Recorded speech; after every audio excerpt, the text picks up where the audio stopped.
శ్రీ గురుభ్యో నమ. శ్రీ సాయినాథుని పాదపద్మాలకు ప్రణమిల్లుతూ అందరికీ హోటల్ టు 11 లైట్ తరపున హార్దిక స్వాగతం. ఫకీర్ 2 ప్రయాణం కొనసాగుతోంది. ఇందులో మనం 17వ ఎపిసోడ్లో ఉన్నాం. మరి గత కొన్ని ఎపిసోడ్స్ ద్వారా బాబా మనకి మత ద్వేషము, దాని వెనుక ఉన్న కర్మ సంబంధము, అటువంటిదే ఈ కుటుంబ సభ్యుల మధ్య ఉన్న ద్వేషము కూడా ఇంచుమించు అలాంటిదే అని దానికి కంపేర్ చేసి చెప్పారు. ఇతర మతాల పట్ల మతస్థుల పట్ల ద్వేషం ఎలాంటిదో మన కుటుంబం సభ్యుల మధ్యలో కూడా ఉండే ద్వేషం కూడా అలాంటిదే అని బాబా వివరించారు. దాని వెనుక ఉన్న కర్మ సంబంధం ఏమిటి, ఎస్పెషల్లీ అత్త కోడళ్ళు ఇటువంటి రిలేషన్స్ వచ్చి ఆ in laws, son in law and father in law కానీ అలాంటి సంబంధాల మధ్య ఉన్న కర్మ సంబంధం ఏమిటి, ఎక్కువ మనం లెసన్స్ నేర్చుకునేది ఎవరి దగ్గర ఉంటే ఆ రోల్ తీసుకునే వాళ్ళు మనకి హెల్ప్ చేయడానికి వస్తారు. అత్త కోడళ్ళు, తల్లి కూతుళ్ళు అంతా ఒకటే అని బాబా వివరించారు. అక్కడ ఇంకొక ఇంపార్టెంట్ పాయింట్ మనం తెలుసుకోవాల్సింది ఏమిటి అంటే, ఆ ఇద్దరు వ్యక్తుల మధ్యన, అంటే ఇప్పుడు అత్త కోడలు వాళ్ళలో ఒకళ్ళు ఆధ్యాత్మికంగా పురోగమించి అంటే ఉన్నతాత్మ అయ్యి వారు ఎటువంటి మనసులో కక్షలు కానీ ఎటువంటి ద్వేషం కానీ పెట్టుకోకుండా ఉండి ధ్యాన మార్గంలో ఇలా ఆధ్యాత్మిక మార్గంలో ముందుకు వెళ్ళిపోయే వాళ్ళు పురోగమించేస్తారు. ఇంకా వాళ్ళకి ఆ కర్మ సంబంధం అనేది కట్ అయిపోతుంది అక్కడే. వేరాజ్ ద అదర్ పర్సన్ అంటే అత్త కోడళ్ళ మధ్యలో అత్తగారు మంచి ఆధ్యాత్మిక మార్గంలో ఉండి కోడలు కొంచెం గయ్యాళిగా అలా ఉండి ఇంకా ఆ ద్వేషము కోపంలో నుండి బయటికి రాలేకపోతే అత్తగారు పురోగమిస్తారు. వేరాజ్ కోడలు ఇంకా అక్కడే ఉండిపోవటం. కానీ కొన్ని సందర్భాలలో ఏమిటంటే ప్రకృతి ఇచ్చిన తన అన్ని ఛాన్సెస్ అన్నీ అయిపోయిన తర్వాత ఇంకా ఆ ఎవల్యూషనరీ ప్రాసెస్లో వెనక్కి కూడా వెళ్ళటం అనేది జరుగుతుంది. సో మరి అదే మనం గమనించుకోవాల్సింది, ఎవరిని ద్వేషించకుండా వీళ్ళు ఉన్నది మనకేదో సహాయం చేయటానికి ఆత్మ మనకి తారసపడింది లేదా మన బంధువుల్లోనే ఒకరిగా వచ్చింది అని మనం తెలుసుకోవాలి. అది ఎంత మనం ఎటువంటి వారు అయినా సరే, వాళ్ళు ఎటువంటి వాళ్ళైనా సరే దానికి వెనుక ఏదో ఇటువంటి కర్మ సంబంధం ఉంటేనే మన జీవితంలోకి వస్తారు వాళ్ళు. అదే మనం అర్థం చేసుకోవాల్సింది. Let's move on. అక్కడ మనం రుద్ర ఇంకొక కొత్త స్టోరీ స్టార్ట్ చేశారు బాబా. రుద్రకి ఒక చిన్న పిల్లవాడు ఆ వాయిస్ వినిపించడం, అది ఎప్పటి నుండో తను ఎదురు చూస్తున్న ఆ వ్యక్తి వాయిస్ అన్నమాట. ఇంకా మిమ్మల్ని ప్రైవేట్గా వదిలేస్తాను, నన్ను వదిలేయి బాబు అంటే, నువ్వు వెళ్ళిపోతే ఎట్లా బాబా అంటే, జస్ట్ ఈ ముసలాయన మీద కొంచెం జాలి చూపించయ్యా, మీ తండ్రి కొడుకులు ఇద్దరు మీరు ఏకాంతంలో మీకు ప్రైవసీ ఇచ్చేస్తున్నాను, స్పెండ్ సమ్ టైం అని వెళ్ళిపోతా అట్లా చెప్తారు బాబా. ఆ తర్వాత ఏమైందో రుద్రకి ఏం జరగబోతుందో చూద్దాం. ఇప్పుడు రుద్ర తన పిల్లల్ని కలవబోతున్నాడు. చాలా కాలంగా వారిని చూడలేదు కాబట్టి వారిని గుర్తుపట్టగలడో లేదో అని ఆలోచించాడు. రుద్ర నవ్వాడు. తరువాతి క్షణంలో పరిచితమైన వాతావరణంలో ఉన్నాడు. అంటే మళ్ళీ నెక్స్ట్ సీన్ ఏంటంటే తనకి ఎంత ఫెమిలియర్గా ఉన్న ఆ వాతావరణంలోనే ఉన్నాడనమాట. వెంటనే అతనికి ఒక విషయం అర్థమైంది. విడిపోయిన తర్వాత కూడా అతను ఇక్కడున్నాడు.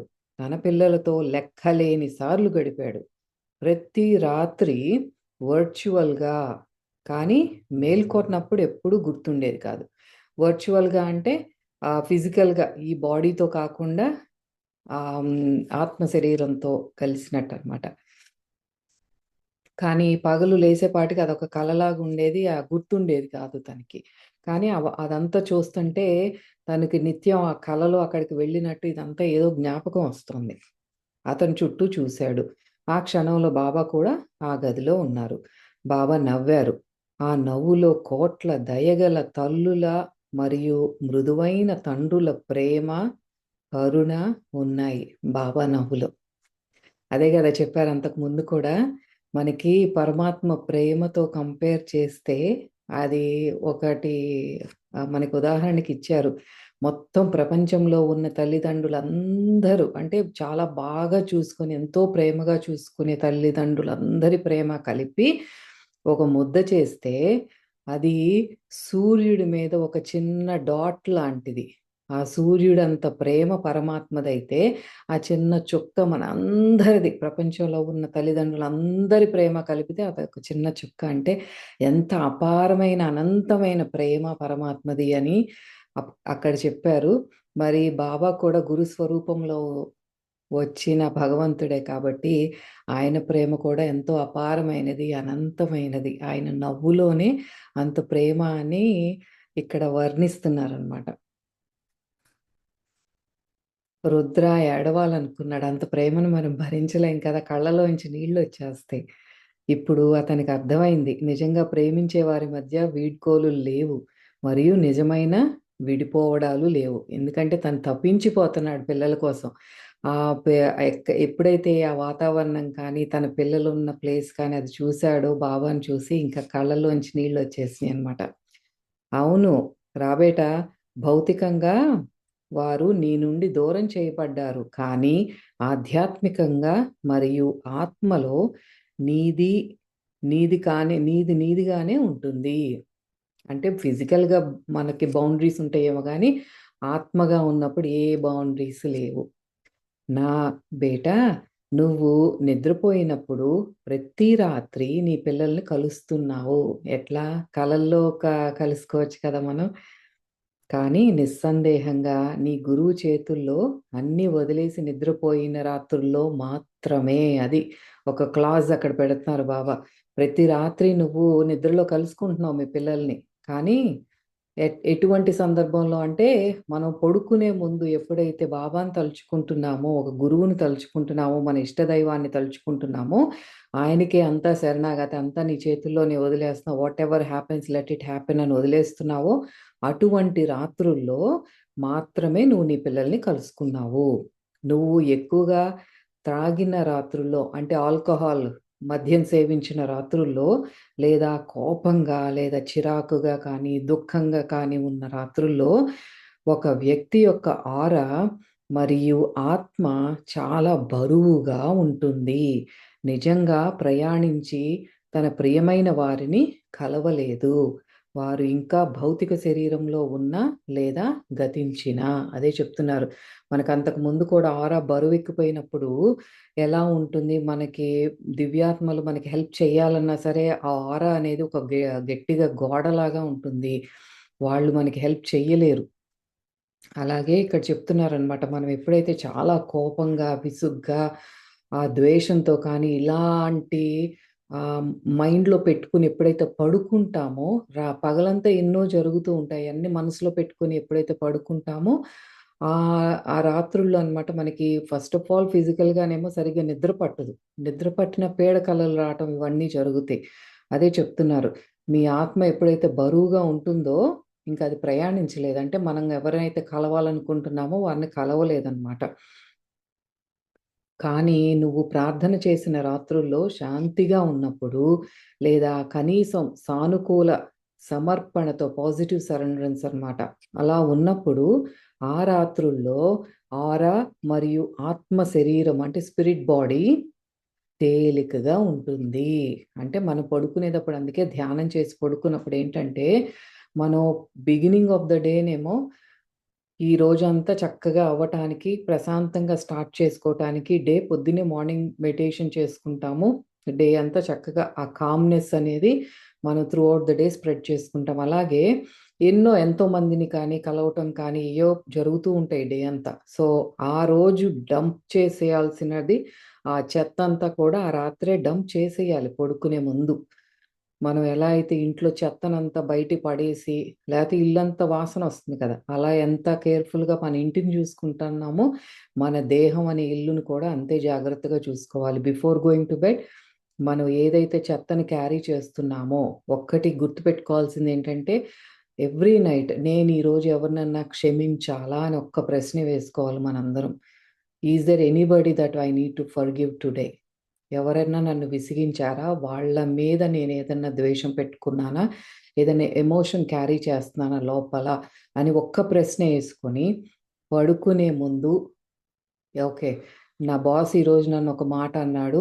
వాడిని ఆ వ్యక్తి మీద నాకు ద్వేషం అనేది, కోపం అనేదొచ్చింది. అది పూర్తిగా రిలీజ్ అవ్వలేదు. మనం ఏం చేస్తామంటే యూజువల్‌గా ఒక స్మైల్ ఇచ్చేసో లోపల మింగేస్తాం. అబ్జార్బ్ చేసేస్తాం. మనకది తెలియని కూడా తెలీదు ఎంత ఎఫెక్ట్ చేస్తుందనేది. అది ఒకసారి గుర్తుకు తెచ్చుకొని, పడుకునే ముందు ధ్యానంలో కళ్ళు మూసుకొని, ఆ వ్యక్తిని తలుచుకొని, అది ఏదైతే ఎపిసోడ్ అక్కడ జరిగిందో, ఆ వ్యక్తి ఒక బాస్ అయ్యుండొచ్చు, ఇన్‌లాస్ అయ్యుండొచ్చు, తల్లిదండ్రులయ్యుండొచ్చు, whoever it may be. ఆ వ్యక్తిని పిలుచుకొని, వారితో ఆ సంభాషణ ఒకసారి పూర్తిగా గుర్తు తెచ్చుకొని, అదే ఫీలింగ్ లోపల ఫీల్ అయ్యి, ఎంత కోపమొచ్చేసిందో అంత కోపం కూడా ఫీల్ అయ్యి, వాళ్ళని ఆ టైంలో మీరు లోపల ఎంత తిట్టుకున్నారో తిట్టేసి, ఎంత పెద్ద తిట్లైనా సరే జస్ట్ స్పీక్ ఇట్ ఔట్. ఎవ్వరు లేరు. ఆ రూమ్‌లో మీరు తప్ప రూమ్‌లో ఎవ్వరూ లేరు. So, bring it all out. అంతా తిట్టేసేసి టువర్డ్స్ ద ఎండ్. సీ నీ వల్ల నేను చాలా హర్ట్ అయ్యాను. నాకు చాలా గుచ్చుకున్నట్లు అనిపిచ్చింది నీ మాటలు. కానీ నేను నిన్ను క్షమిస్తున్నాను అని ఆ ధ్యానంలోనే ఆ వ్యక్తిని క్షమించి, మీరు తిట్టాల్సినయన్నీ తిట్టేశారు. లోపల ఎంత ఫీల్ అయ్యారో అదంతా మళ్ళీ ఫీల్ అయ్యారు. అప్పుడేంటంటే మీ ఎనర్జీ అంతా బయటకు మీరు రిలీజ్ చేసేస్తున్నారు. దాన్ని అబ్జార్బ్ చేయట్లేదు. లోపల ఉంచుకోవట్లేదు. సో, ఎప్పుడైతే మళ్ళీ అది రిలీవ్ చేశారో టువర్డ్స్ ద ఎండ్ అంతా అయిపోయిన తర్వాత, "నువ్వు ఇదంతా చేసి నన్ను హర్ట్ చేశావు. కానీ నేను నిన్ను క్షమిస్తున్నాను. But I forgive you now" అని మీకు వీలైతే గనక షేక్ హ్యాండ్ ఇవ్వటమో, యాస్ట్రల్‌గానే లోపల మైండ్‌లో షేక్ హ్యాండ్ ఇవ్వటమో, హగ్ చేసుకోగలగటమో చేయండి. అదెప్పుడైతే మీరు చేసుకున్నప్పుడు ఆ వ్యక్తిని స్పర్శించినప్పుడు మీకెటువంటి లోపల భావోద్వేగము రాకపోతే, ఇంక పూర్తిగా దాన్ని డిలీట్ చేసేసినట్లే మీ మైండ్‌లోంచి. అది మిమ్మల్ని ఇంకా హాని చెయ్యదు. అలా ప్రాక్టీస్ చేయండి. ఆ ఫీలింగ్ మళ్ళీ కొంచెం విసుగ్గా అనిపిస్తోంది. అలా చెయ్యలేకపోతున్నాను ఒక రెసిస్టెన్స్ ఒస్తున్నప్పుడు, ఆ రెసిస్టెన్స్ పోయే వరకు కూడా ఈరోజు రాత్రి, రేపు రాత్రి అట్లా కంటిన్యూ చేయండి. Until you get rid of that resistance. ఆ రెసిస్టెన్స్ పోయే వరకు ట్రై చేయండి. అది వెరీ పవర్‌ఫుల్ ప్రాక్టీస్. అప్పుడే మనకి శరీరం ఆరోగ్యంగా ఉంటుంది. మైండ్ ఆరోగ్యంగా ఉంటుంది. ఇవన్నీ క్యారీ చేయమనమాట. దయచేసి అది ప్రాక్టీస్ చేయండి. Forgiveness practice. సో, ఇక్కడ బాబాయ్ ఏం చెప్తున్నారు? ఎప్పుడైతే నీ ఆరా అట్లా లైట్‌గా ఉన్నప్పుడే మీ వాళ్ళని నువ్వు కలుస్తావు. బరువుగా ఉన్నప్పుడు ఆత్మ కావాల్సిన ఆళ్ళని కలవలేదు అని చెప్తున్నారు. అంటే మీరు చనిపోయిన వారిని కలుస్తారు. లేదా నేను చెప్పాలంటే గతించిన వారితో పాటు శరీరంతో ఉన్న వారిని కూడా నా పిల్లల్లాగా కానీ ఏదో కారణం వల్ల వేరు చేయబడిన లేదా దూరంగా నివసిస్తున్న వారిని. అవును. అంటే అడుగుతున్నాడనమాట. ఇప్పుడు రుద్రాకి డౌట్ అడుగుతున్నాడు. ఎవరినైనా కలవచ్చా? చనిపోయిన వాళ్ళని కానీ, శరీరంతో ఉన్న వాళ్ళని కానీ ఎవరినైనా కలవచ్చా అంటే, అవును కలవచ్చు అని చెప్తున్నారు. విడిపోవడానికి మీరే కారణం. అట్లా కలవకుండా ఇప్పుడు మనము యాస్ట్రల్‌గా నిద్రలో కానీ ఎక్కడ కలవలేకపోతున్నాము. మెడిటేషన్‌లో కలవలేకపోతున్నాము అంటే దానికి మీరే కారణం అంటున్నారు బాబా.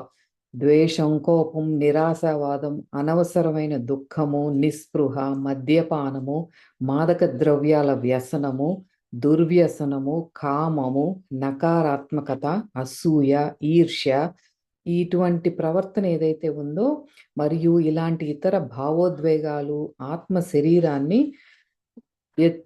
ఎగరకుండా మరియు దూర ప్రదేశాలకు వెళ్ళకుండా నిరోధిస్తాయి. ఇంకా దాని వలన ప్రియమైన వారు ఆత్మ ప్రపంచంలో కలవడం మరియు ఐక్యం కావడం అనేది నిరోధించబడుతుంది. ఇవన్నీ మనం క్యారీ చేస్తామో ఎప్పుడైతే అప్పుడు మన వాళ్ళని మనం కలవలేమనమాట. అంటే యాస్ట్రల్‌గా మన సూక్ష్మ శరీరం అనేది ఎగరలేదు బయటికి అని చెప్తున్నారు. కానీ ప్రేమ, అంగీకారం, మితత్వం, నిస్వార్థం, ప్రార్థనలు, ధ్యానం, జపం, ప్రశాంత ప్రవర్తన, పూర్తి సమర్పణ మరియు గురువుపై విశ్వాసం, ఈ భావోద్వేగాలు మరియు ప్రవర్తన అన్నీ వ్యక్తి నిద్రపోయినప్పుడు ఆత్మను శరీరం నుండి విముక్తి చేస్తాయి. ఇవన్నీ ప్రియమైన వారిని తిరిగి కలపడానికి సహాయపడతాయి. ప్రియమైన వారు గతించినా లేదా ఇంకా భౌతిక శరీరంలో ఉన్నా కానీ ఏదో కారణం చేత దూరమైనా ఎలా అయినా సరే ఇలా మనం ఎప్పుడైతే పాజిటివ్‌గా ఉంటాయో మనవన్నీ కూడా ధ్యానం, ప్రార్థన చేసినప్పుడు ఏమవుతుందంటే మన వాళ్ళని కలవటానికి వీలవుతుంది అని చెప్తున్నారు. అందుకే నువ్వు నీ శరీరంలో ఉన్నప్పుడు లేదా నీ పదాల్లో చెప్పాలంటే జీవించి ఉన్నప్పుడు చాలా రాత్రులు నీ పిల్లల్ని కలిసావు. మరియు ఇప్పుడు నువ్వు గతించినప్పుడు లేదా నీ పదాల్లో చనిపోయినప్పుడు కూడా నువ్వింకా నీ పిల్లల్ని అదే విధంగా ఆత్మ శరీరంతో కలుస్తున్నావు అని చెప్తున్నారు. ఓహ్! అందుకే నేను చాలా కాలంగా వారిని కలుస్తున్నానని, ఇంకా ఈ గదికొస్తున్నానని నాకు తెలుస్తోంది. అందుకనా అట్లా అనిపిస్తోందా? అంటున్నాడు రుద్ర. అంటే తనకి మంచిగా మా తన మైండ్ అంతా క్లియర్‌గా ఉన్నప్పుడు ఇట్లా కలల్లో వెళ్ళి వాళ్ళ ఫ్యామిలీని కలుస్తున్నారు. ఎస్పెషల్లీ పిల్లల్ని కలుస్తున్నాడనమాట. అందుకే తనకి ఆ ప్లేస్‌కి వెళ్ళంగానే, ఆ రూమ్‌కి అదంతా చూడంగానే చాలా ఫెమిలియర్‌గా అనిపించింది తనకి. అంతా నాకు తెలిసిన వాతావరణం అని. నిజానికి మీరెప్పుడూ వేరు చేయబడలేదు. బేటా, నువ్వు మత్తుగా ఉన్నా లేదా చాలా నిరాశలో ఉన్న రాత్రులు తప్ప నీ పిల్లలను ప్రతి రాత్రి కలిసావు. అప్పుడు ఆత్మలో బరువుగా ఉండి నిజంగా ఎగిరి నీ పిల్లల్ని కలవలేవు లేదా వారిని వారిని నిన్ను కలవనివ్వలేవు. ఎందుకంటే నీ ఆరా అంతా కూడా అంత బరువెక్కిపోయి ఉంది. ఎప్పుడు ఇది ఆల్కహాల్ తీసుకున్నప్పుడు కూడా అట్లాగే అవుతుందని చెప్తున్నారు. మత్తు పదార్థాలు తీసుకొని పడుకున్నప్పుడు కూడా మత్తుగా పడుకున్నట్టు కనిపిస్తారు కానీ ఆ ఆరా అంతా కూడా చాలా అది వీక్‌గా ఉంటుందనమాట. దానర్థం ఏంటి బాబా? నేను బయలుదేరలేకపోతే వారు చేయగలరు. కాబట్టి వారు నన్ను కలవగలరు కదా! నేను చేయలేదనుకో పోనీ నేను యాస్ట్రల్‌గా నేను ట్రావెల్ చేయలేకపోయినా వాళ్ళు నా ఫ్యామిలీ మెంబర్స్ నన్ను కలవచ్చు కదా! అంటున్నాడు. అవును. వారు కలవగలరు. కానీ నువ్వు వారిని కలిసే స్థితిలో ఉండవు. నీకు అర్థమవుతోందా? వాళ్ళొచ్చినా సరే, మనది క్లోజ్ అయిపోయి ఉంటుంది ఆరా. అందుకని నువ్వు కలవలేవు వాళ్ళని అంటున్నారు. బాబా నవ్వారు. ఇంకా అకస్మాత్తుగా ఆయన ఆత్మలో లేరు. అంటే ఆయన అదృశ్యం అయిపోయారు. రుద్ర చుట్టూ చూసాడు. బాబా అదృశ్యమయ్యారు. అట్లా చెప్పేసి ఇంక బాబా వెళ్ళిపోయారు. రుద్ర గది చుట్టూ చూశాడు. వాస్తవానికి అతను అక్కడ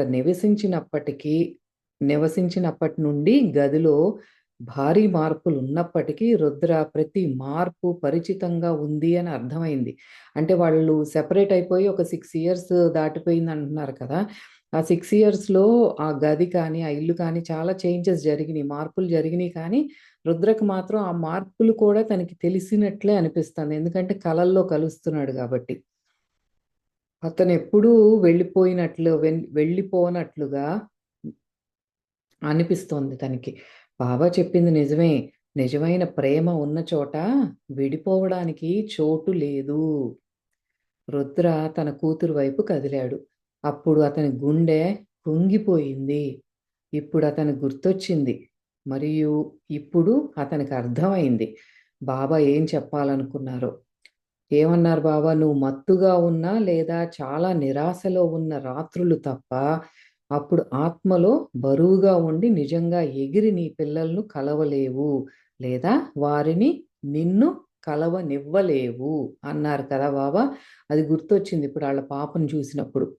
అతను తన కూతురుతో ఆత్మ ప్రపంచంలో కూడా ఎప్పుడూ అనుసంధానం కాలేకపోయాడు. అట్లా యాస్ట్రల్‌గా కూడా ఆ పాపని, తన కూతురిని ఎప్పుడూ కూడా తను కనెక్ట్ అవ్వలేకపోయాడు ఆ పాపతో. ఎందుకనో చూద్దాం.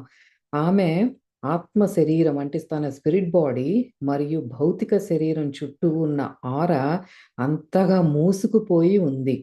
కోపం, అపరాధ భావన, గందరగోళంతో నిండి ఉంది. తండ్రితో ఎలాంటి సంబంధం లేదా కలయిక జరగకుండా నిరోధించేది. మరియు రుద్రకు తెలుసు. మరి అర్థమైందెందుకో అతనే కారణం. అది అర్థమైంది. ఇప్పుడెందుకు తను వాళ్ళ అమ్మాయిని కలవలేకపోతున్నాడు అంటే, ఆ పాప వాళ్ళ తండ్రి మీద అంటే రుద్ర మీద చాలా కోపం, ద్వేషం ఇదంతా నిరాశ పెట్టుకుంది. అంత గట్టిగా పట్టుకునుంది కాబట్టి చిన్నపిల్ల అయినా సరే చూసారా అంతా మనం అందుకే పిల్లల ముందు పేరెంట్స్ పోట్లాడుకోవద్దు. ఎందుకంటే వాళ్ళు బయటకి ఎక్స్‌ప్రెస్ చేయలేరు. ఎలా వాళ్ళ దుఃఖాన్ని బయటికి చెప్పాలో కూడా తెలియని వయస్సులో ఏమవుతుందంటే అన్నీ లోపల పెట్టేసుకుంటారు. అదంతా వాళ్ళ ఆరాని ఎఫెక్ట్ చేస్తుంది. అది మళ్ళీ ఆ చదువులో ఎఫెక్ట్ చూపిస్తుంది. వాళ్ళ బిహేవియర్‌లో కూడా మార్పులొచ్చేస్తాయి. అందుకే పిల్లల ముందు తల్లిదండ్రులు ఎప్పుడూ కూడా ప్రశాంతంగా ఉండాలి. ఏదైనా మాట్లాడుకోవాలంటే వేరే రూమ్‌లోకెళ్ళి మాట్లాడుకోవాలి గానీ, పిల్లల ముందు ఎప్పుడూ అరుచుకోవటం, ఆర్గ్యూ చేసుకోవటం ఇలాంటివి చేయకూడదు.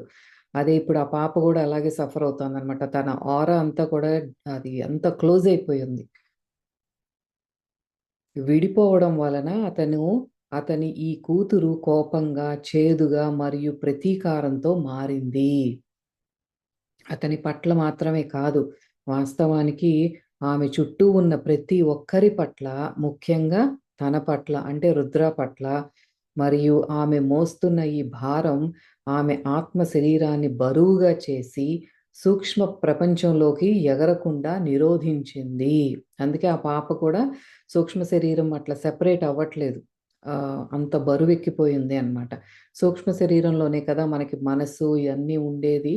ప్రాణశక్తి ఇదంతా ఉండేది సూక్ష్మ శరీరంలోనే. మనసెప్పుడైతే భావోద్వేగాలతో బరువెక్కిపోయి ఉంటుందో, ఆ సూక్ష్మ శరీరము అనే ఆ తొడుగు బరువెక్కిపోయుంది. ఇంక కదలలేకుండా ఉందనమాట. కనీసం అతన్ని కలవడానికి మరియు అనుసంధానం కావడానికి కూడా ఇటు నుంచి తను ఎగరలేదు. ఎవరన్నా తన దగ్గరికి వద్దామన్నా ఇప్పుడు రుద్ర దగ్గరికొద్దామన్నా కూడా యాక్సెప్ట్ చేయట్లేదనమాట. రుద్రకు అర్థమైంది. అతను తన కూతురు చుట్టూ ఉన్నాడని, మరియు ఆమెతో గడిపాడు అని, కానీ ఆమె నిజంగా ఎప్పుడు అనుసంధానం కాలేదు. లేదా అతనితో ఉండలేదు. అదంతా ఒకవైపు కమ్యూనికేషన్ అంటే వన్ వే కమ్యూనికేషనే జరుగుతోంది. ఇతను ట్రై చేస్తున్నాడు కానీ ఆ పాపది వైపు నుంచి లేదు. మరొక చివర ఇంకొక వైపేమో డిస్కనెక్ట్ అయిపోయిందనమాట. ఒక వన్ వే లాగా వెళ్తోందది. రుద్ర తన కొడుకు వైపు కదిలాడు. ఇప్పుడు పాపని దగ్గరికి తను కనెక్ట్ అవ్వలేకపోతున్నాడు యాస్ట్రల్‌గా. ఎందుకంటే తన ఆరా క్లోజ్ అయిపోయింది. ఇదంతా ఆత్మతలాల్లో జరుగుతోంది. అది మనం తెలుసుకోవాల్సింది. అప్పుడు సరే పాపని గమనించాడు, కుదరట్లేదు. ఇప్పుడు బాబు దగ్గరికెళ్ళాడు. వెళ్ళి నవ్వాడు. అతని అబ్బాయి ఆత్మ శరీరంలో అతని నుండి కొన్ని అడుగుల దూరంలో నిలబడి ఉన్నాడు. వారు ఒకరి వైపు ఒకరు కదిలి కౌగిలించుకున్నారు. అది అద్భుతమైన అనుభూతి. 2 ఆత్మ శరీరాల కలయిక. ఆత్మ శరీరాలంటే ఇంకా లైట్ బాడీస్ అన్నమాట. కాంతి శరీరాలు. ఆ కాంతి అంతా కూడా కలుసుకున్నట్టు అట్లా ఆహ్, క క తెలుస్తోంది. వెలుగుల ఈ సమ్మేళనం చాలా ఎక్కువ ఆరోగ్యకరమైనది మరియు నిజమైనది. మరియు రుద్రకు అర్థమైంది.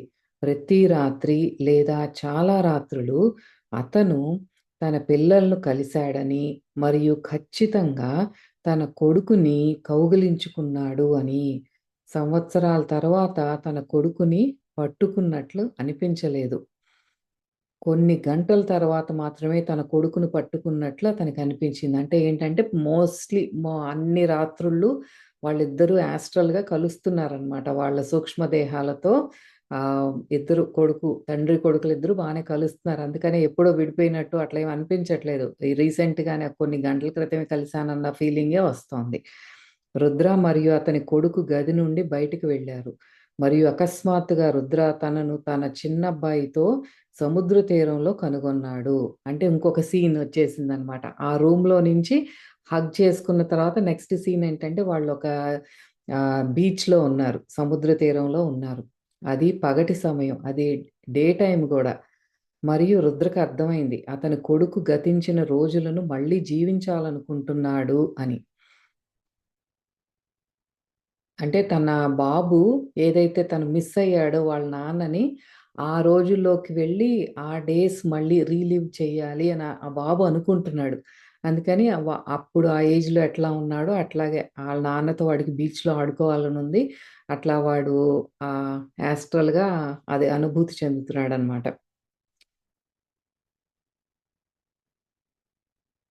ఎప్పుడైతే రుద్ర మరియు అతని 7 ఏళ్ల కొడుకు బైక్‌పై ప్రయాణించి సముద్ర తీరం వద్ద ఆగేవారో, మరియు అతని కొడుకు మొక్కజొన్న తినేవాడు, మరియు నీటి ప్రక్కన నడిచేవాడు. రుద్రతో మాట్లాడుతూ ఉండేవాడు, మరియు రుద్ర నవ్వేవాడు, మరియు మాట్లాడేవాడు. ఇంకా తన ప్రియమైన కొడుకుతో ఆటలాడేవాడు. ఇవన్నీ వాళ్ళు బీచ్‌లో సరదాగా గడిపేవారనమాట తండ్రి కొడుకులిద్దరూ. అయన్నీ చెప్తున్నారు మనకి. మరుక్షణమే రుద్రకు అర్థమైంది. వారు జుహు బీచ్‌లో ఉన్నారు అని. బాంబే బీచ్ ఉంది గదా! జుహు బీచ్ అక్కడున్నారు వాళ్ళు. ఎక్కడైతే వారు ఆగి కలిసి నడిచేవారో ఆ స్థలం అని. అతని కొడుకు మళ్ళీ 7 ఏళ్ల పిల్లాడిగా మారాడు. అంటే వెనక్కి వెళ్ళిపోయారనమాట టైంలో. మన ఆ టైమ్ మెషిన్‌లో వెనక్కెళ్లారు. పాత రోజుల్లాగానే రుద్ర ఏడవాలనుకున్నాడు, మరియు మరింత ఏడవాలనుకున్నాడు. అతని అబ్బాయి అతని వైపు పరిగెత్తి గట్టిగా ఇంకా దగ్గరగా కౌగిలించుకున్నాడు. ఇంకా రుద్ర తన కళ్ళు మూసుకున్నాడు. అది స్వర్గంలా అనిపించింది.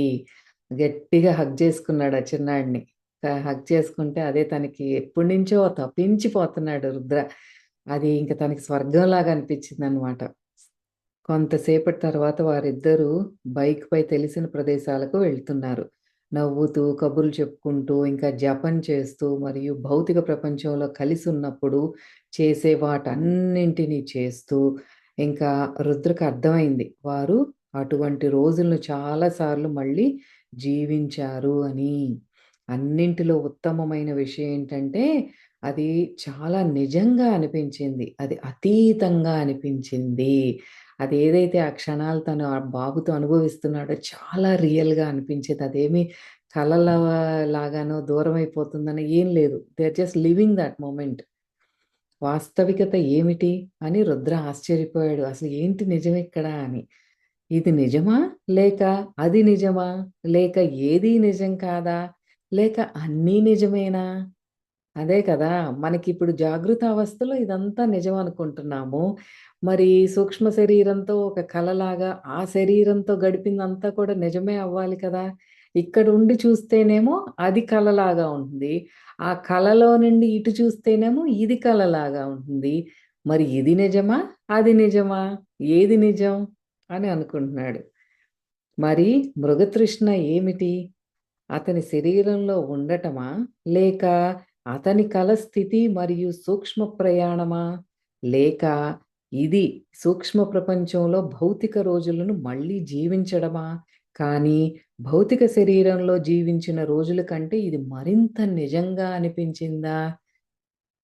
అప్పుడు రుద్రకు శాశ్వత సత్యం అర్థమైంది.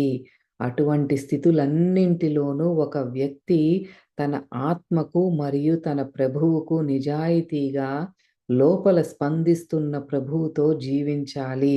అదే ఏకైక వాస్తవికత. మిగతాదంతా అప్రధానము. జీవితపు వాస్తవికత అనేది జీవితాన్ని పూర్తి పరిమాణంలో జీవించడము. ఇప్పుడు ఏదైతే రుద్రలో ఒక ప్రశ్న వచ్చిందో, ఇది నిజమా? అది నిజమా? ఏది ఇందులో ఒకటి మిథ్య, ఇంకొకటి నిజమా? అనేది చాలా అద్భుతమైన ప్రశ్న. అది యోగులకి, జ్ఞానులకి తప్ప రాని ప్రశ్న అది.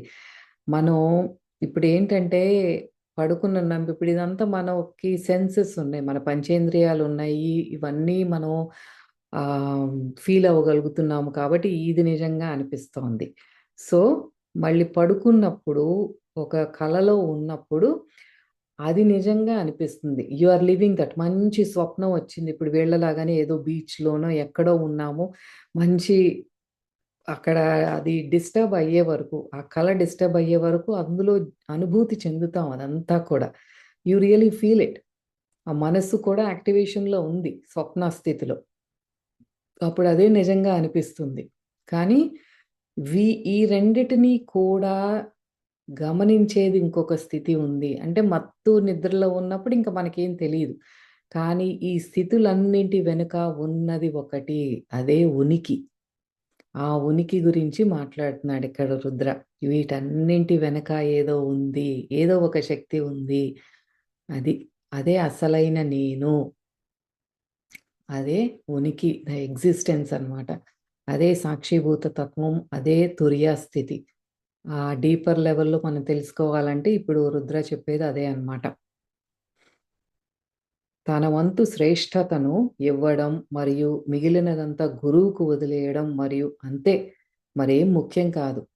అంటే తన వంతు శ్రేష్ఠతను ఇవ్వటం అంటే నువ్వేం చేయగలవో 100% శక్తి వంచన లేకుండా మనం చేసేదంతా చెయ్యాలి. మిగిలిందంతా ఏదైతే ఇంక నేను చెయ్యలేను అనుకుంటున్నా ఏ పరిస్థితి అయినా సరే ఇంక గురువుకి వదిలేయటమే. అదే మనం చెయ్యవలసింది అంటున్నాడు. వారు రోజు మొత్తం కలిసి గడిపారు. మరియు చివరకు రుద్ర తన కొడుకుని పాత రోజుల్లాగానే తన చేతుల్లో నిద్రపుచ్చాడు.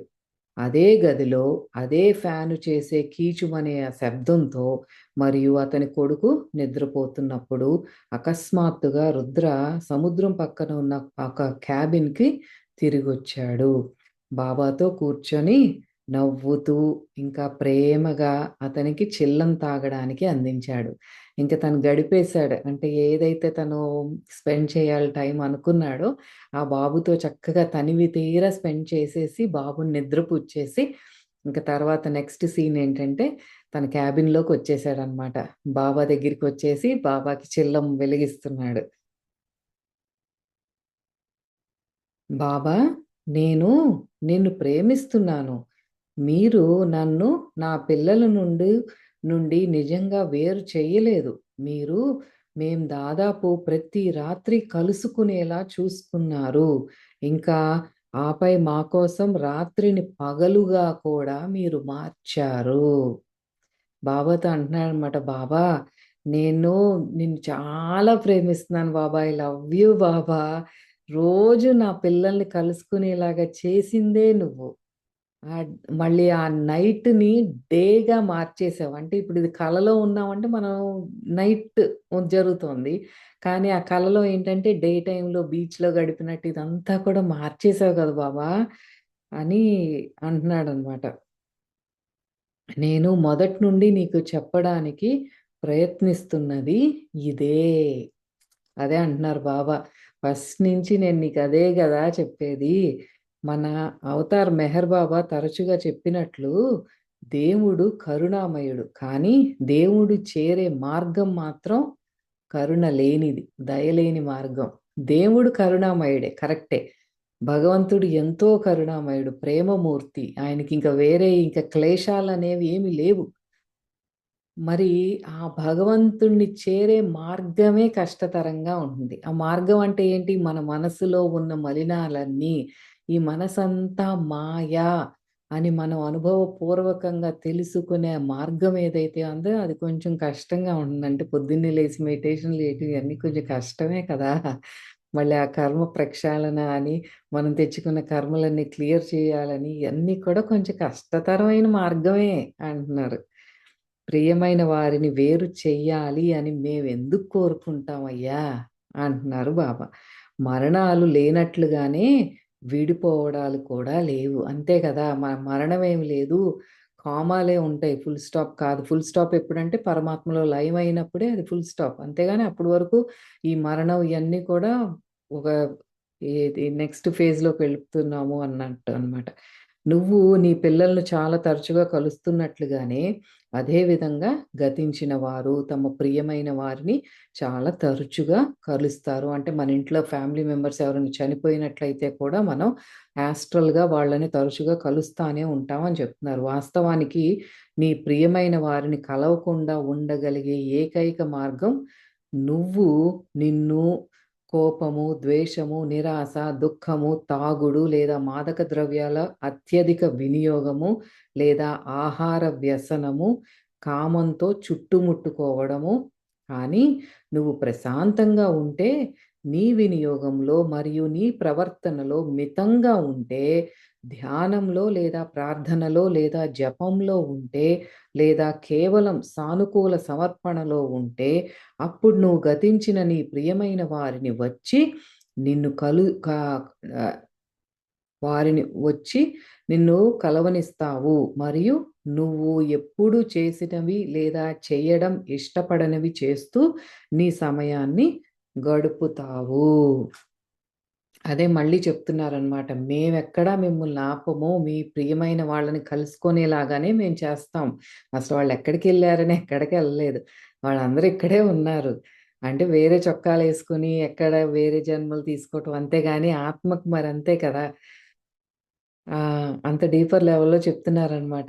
కలుస్తానే ఉంటారు మీరు. కాపోతే the only time when you cannot meet ఎప్పుడు మీట్ అవ్వలేరు మీ వాళ్ళని మీరు అంటే, ఇదే మళ్ళీ కోపము, ద్వేషం ఇయన్నీ ఎక్కువగా ఉండి మాదక ద్రవ్యాలు, ఆల్కహాల్ ఇవన్నీ కన్జంప్షన్ ఇవన్నీ ఎక్కువైనప్పుడే that's the only time you can meet your family members. లేపోతే ఎప్పుడు కూడా మీకు కలిసే అవకాశం ఉంది.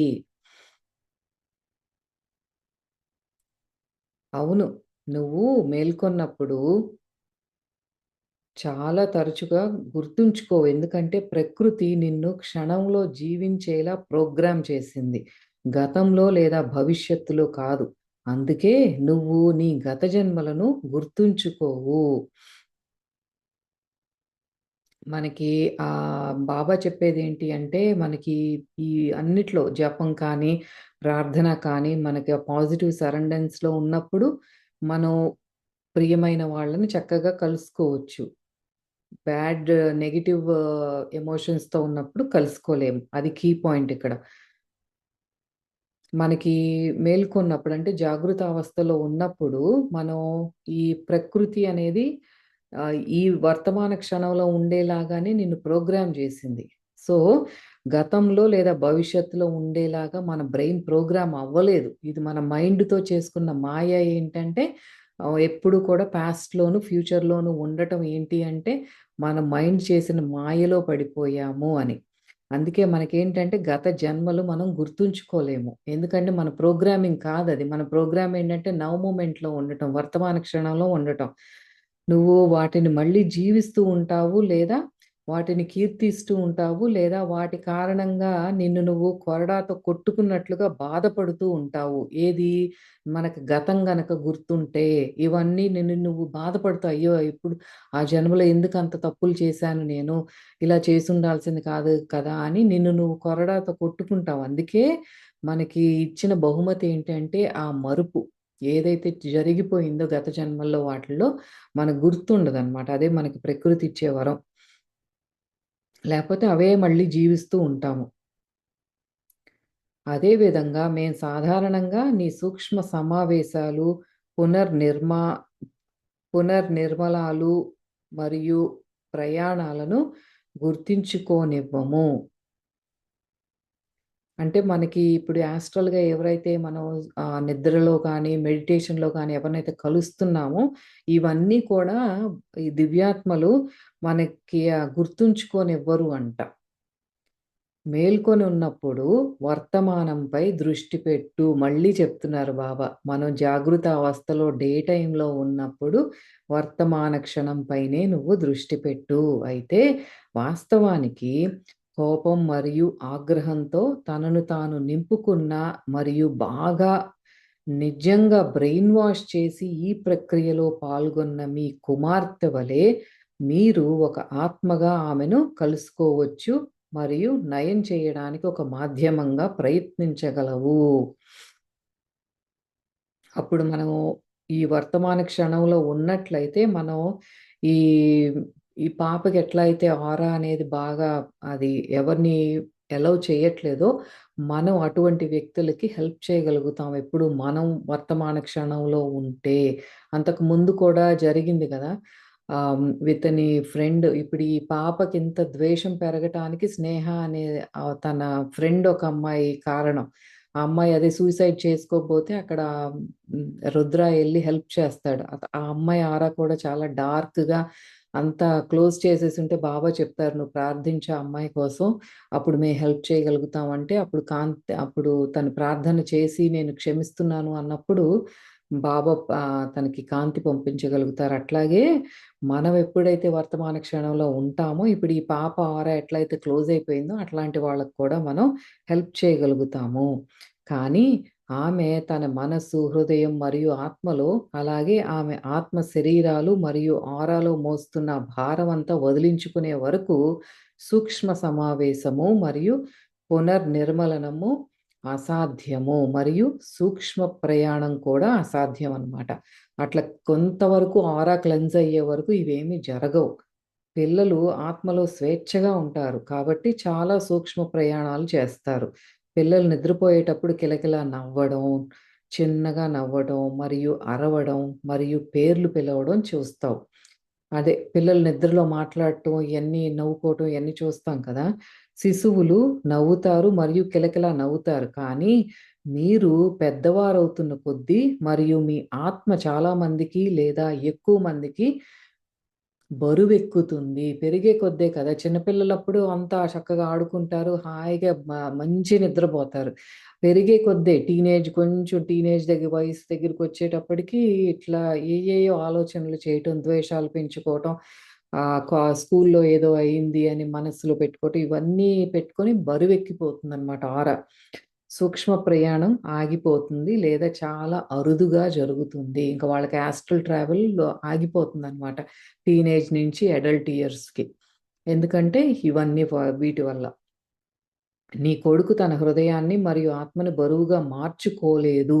మరియు ద్వేషం, కోపం ఇలాంటివి ఆ ప్రతీకారం అనేది నింపుకోలేదు. కాబట్టి నువ్వు అతన్ని కలుస్తూ మరియు సమయం గడుపుతూ ఉన్నావు. ఆ బాబు చిన్నాడు గదా! ఇంకా వాడికి ఇట్లాంటివేం లేవు. చక్కగా హ్యాపీగానే ఉన్నాడాడు. ఇట్లా ద్వేషం అనేది ఏం లేదు ఆళ్ళ నాన్న మీద. అందుకనే హ్యాపీగా వీళ్ళిద్దరూ యాస్ట్రల్‌గా కలుసుకోగలుగుతున్నారు. అవును. మీలో ఒకరు తీవ్ర నిరాశతో ఉన్నప్పుడు, మీరు కలవలేని రాత్రులు ఉన్నాయి. కానీ, మీలో ఒకరు ఎప్పుడూ సూక్ష్మ ప్రపంచంలో ప్రయాణించి, మరొకరితో సమయం గడిపారు. అది కొంతసేపైనా సరే. అట్లా. మీ కుటుంబ సభ్యులతో మీరు గడిపారు అని చెప్తున్నారనమాట.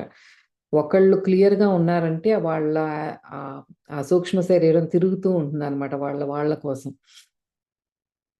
అదేవిధంగా గతించిన వారు తమ ప్రియమైన వారితో సమయం గడుపుతారు. నువ్వు నీ పిల్లవాడితో చేసినట్లుగానే. అట్లాగే మనకు గుర్తుండదు కానీ, మన సూక్ష్మ శరీరం వెళ్లి మన బంధువులు, మన ఇంట్లో వాళ్ళెవరైనా చనిపోతే, వాళ్ళ ఆత్మ ఆ స్పిరిట్ బాడీస్‌తో కలిసి ఇట్లా ఇప్పుడు ఎట్లాగైతే మనకి చూపించారో జుహు బీచ్‌లో తండ్రి కొడుకులిద్దరూ హ్యాపీగా స్పెండ్ చేసినట్టు అందరం కూడా అట్లా చేస్తామని చెప్తున్నారు. మన ఇంట్లో చనిపోయిన వాళ్ళతో గతించిన వాళ్ళతో మీరు అట్లా హ్యాపీగా స్పెండ్ చేస్తారు అని చెప్తున్నారు. కాబట్టి మరణం లేదు. ప్రశాంతంగా ఉండు. ఈ శరీరంతో కాకపోతే ఇంకో శరీరంతో కలుస్తున్నారు మీరు. అదే గుర్తుపెట్టుకోండి. ఈ భౌతిక శరీరం అనేది ఇక్కడ వదిలేశారు. సరే అయిపోయింది. ఇక్కడేమో గతించారు, చనిపోయారనుకుంటున్నారు. కానీ మీరు రోజు సూక్ష్మ శరీరంలో మీ వాళ్ళని కలుస్తూనే ఉన్నారు. అందుకే మరణం లేదు. దుఃఖించొద్దు. ప్రశాంతంగా ఉండు. సంతోషంగా ఉండు. తృప్తిగా ఉండు. నీ గురువుకు మరియు ఆయన సంకల్పానికి సమర్పించుకో. ఇంకా నన్ను నమ్ము. అసలెలాంటి విడిపోవడాలు లేవు. నమ్మండి. ఇంట్లో ఎవరన్నా మరణం సంభవిస్తే మరణం అనేది లేదు అంటున్నారు బాబా. నువ్వు నీ ప్రియమైన వారిని ఆత్మ ప్రపంచంలో కలుస్తావు. మరియు కలుస్తూనే ఉంటావు. అది నియమం. It has to happen that way. అది ఒక నియమం అని చెప్తున్నారు బాబా. మీరిక్కడ చనిపోయారని చెప్పి ఎటువంటి దుఃఖానికి లోనవ్వొద్దు. మీరు కలుస్తానే ఉంటారు. కలిసేలాగా చేస్తారిప్పుడు మరి బాబా అదే చెప్తున్నారు. అదే వాస్తవికత. That's the reality. ఇప్పుడు నాకు టీ చేసి, నా వాస్తవికతను గూడా గుర్తు చెయి అంటున్నారు బాబా. అంటే నీ టీ కూడా చేసి, నా వాస్తవికతను కూడా, నా రియాలిటీని కూడా నువ్వు గుర్తు చేయి అంటున్నారు. బాబా చాలా నవ్వొస్తుంది. కానీ రుద్ర ఆ ముసలాయన్ని చూసాడు. అని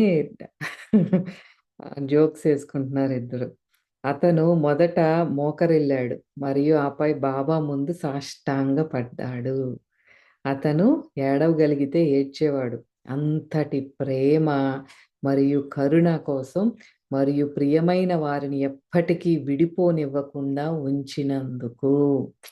ఆ గురువులకున్నంత ప్రేమతో పోలిస్తే మనం మన ఫ్యామిలీ మెంబర్స్‌ని ప్రేమించేది, వాళ్ళ పైన చూపించే మన ఆప్యాయత ఇవన్నీ కూడా అసలు నెగ్లిజిబుల్ అనిపిస్తుంది. ఎంత ఓ చిన్న చుక్క లాంటిదే మనం చూపించేది. ఇప్పుడు వీళ్ళు చూసారా మనకి ఈ శరీరంతో ఉన్నప్పుడు పక్కనే ఉండి హెల్ప్ చేస్తున్నారు. మళ్ళీ ఆ గతించిన తర్వాత కూడా మీరెక్కడ బాధపడతారో అని సూక్ష్మ శరీరాలతో వాళ్ళని కలుసుకునేలాగా చేస్తున్నారు. ఇంక ఇంక ఏంటి మనకు బాధపడాల్సింది ఏంటి చెప్పండి? అసలు దుఃఖించటానికి ఛాన్సే లేదు మనకి. ఇక్కడ గుర్తుపెట్టుకోవాల్సింది స్పెషల్ సెంటెన్స్ ఏంటంటే, మన అవతార్ మెహర్ బాబా తరచుగా చెప్పినట్లు, దేవుడు కరుణామయుడు. కానీ దేవుని మార్గం అనేది కొంచెం నిర్దయతో కూడినది, కరుణ లేనిది. ప్రియమైన వారిని వేరు చేయాలని మేమెందుకు కోరుకుంటాము? మరణాలు లేనట్లుగానే విడిపోవడం కూడా లేదు. అది మనం గుర్తుపెట్టుకోవాలని మళ్ళీ చెప్తున్నారు. సో దీంతో మనం ఈరోజు ఎపిసోడ్ పూర్తి చేసుకుందాము. రుద్రతో ప్రయాణము. రుద్ర చక్కగా పిల్లల్ని కలుసుకున్నాడు. అందులోనే మనకి బాబా చాలా చెప్పారు. ఆత్మతలాలు మన ఆరా ఎలా ఉంచుకోవాలి. మనం బరువుగా లేకుండా లైట్‌గా ఉంచుకున్నప్పుడు మీ వాళ్ళని మీరు కలుసుకుంటారు. దయచేసి ఎటువంటి ద్వేషాలు, కోపాలు ఏమీ పెట్టుకోవద్దు. గత ఎపిసోడ్స్ నుంచి అదే చెప్పుకుంటూ వస్తున్నారు. మత ద్వేషము అక్కడి నుంచి కూడా అదే చెప్పుకొస్తుంది. ద్వేషాలు, కోపాలు దయచేసి వద్దు. అది మనకి మంచిది కాదు, విశ్వానికి మంచిది కాదు. సో, మన వాళ్ళతో మనం ఈ ఫిజికల్ బాడీతో కానీ, సూక్ష్మ శరీరంతో గానీ కలిసుండాలి అంటే లైట్‌గా ప్రశాంతంగా ధ్యానం చేస్తూ, ప్రార్థన చేస్తూ ప్రశాంతంగా ఉన్నప్పుడే మనం అన్నీ చేయగలము. దయచేసి బాబా చెప్పినట్టు వర్తమాన క్షణంలో ఉంటూ మనం కూడా సాధన కొనసాగిద్దాము. సో, మళ్ళీ వచ్చే గురువారం మళ్ళీ కలుద్దాం. అంతవరకు సెలవు. నమస్తే.